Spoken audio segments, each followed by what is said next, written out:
agent de développement donc, dans le sport et le handicap. Donc, je suis à la fois sur le comité départemental sport adapté et également sur le comité départemental handisport. J'ai plusieurs missions. J'ai un rôle d'organisation d'événements sportifs où l'objectif c'est de développer l'offre sportive pour les personnes en situation de handicap comme aujourd'hui. Donc on fait des journées pour les jeunes, pour les adultes, pour différents types de handicap. Et j'ai aussi un rôle d'accompagnement des clubs, de clubs valides par exemple, qui souhaitent développer et accueillir un public en situation de handicap. Donc là, c'est une journée activité motrice sur le thème de Disney. Donc activité motrice, c'est des journées qui sont conçues pour les personnes qui ont un handicap mental sévère ou polyhandicap. Donc notamment au sein de structures spécialisées comme les MAS ou les femmes. Et là aujourd'hui, c'est une journée particulière parce que c'est organisé en partenariat avec les STAPS de Limoges, donc les L3 en APAS, donc activité physique adaptée. Donc ça fait intégralement partie de leur cours universitaire.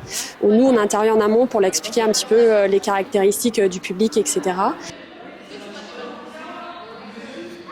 Donc on a à peu près une 50aine de personnes, 9 établissements sont représentés et ils sont répartis en 9 groupes. Donc là, déjà, on souhaite aussi remercier les étudiants pour leur investissement.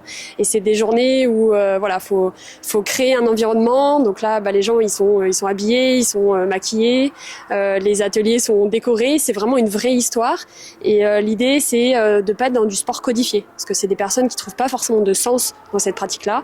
Donc là, l'objectif, c'est d'être dans une histoire et on leur fait pratiquer du sport de manière très ludique pour que finalement ils se rendent pas forcément compte qu'ils sont en train de faire de l'activité physique. Moi, je suis président du CDSA 87. Le sport adapté, je l'ai vu évoluer.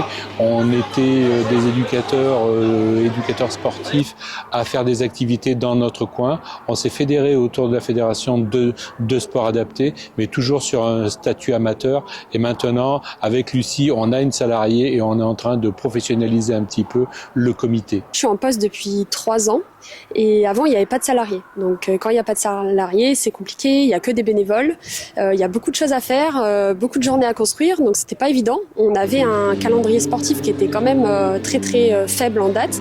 Maintenant, depuis que je suis arrivée, on a beaucoup gagné en visibilité parce qu'on fait à peu près 2 événements par semaine.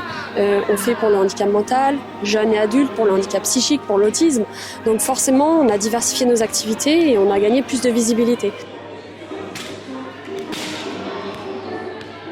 Mais il reste plein de choses à faire. On a par exemple très peu de partenariats privés avec des entreprises et on n'est pas forcément connu. Sport adapté, on connaît plus handisport et souvent on nous confond, où on va penser sport santé et sport adapté, ça va pas parler, on va pas forcément associer directement à l'handicap mental. Donc on est un petit peu caché par le comité handisport et c'est à nous en fait d'aller démarcher aussi les entreprises, les établissements qui connaissent pas encore le sport adapté pour vraiment encore grandir.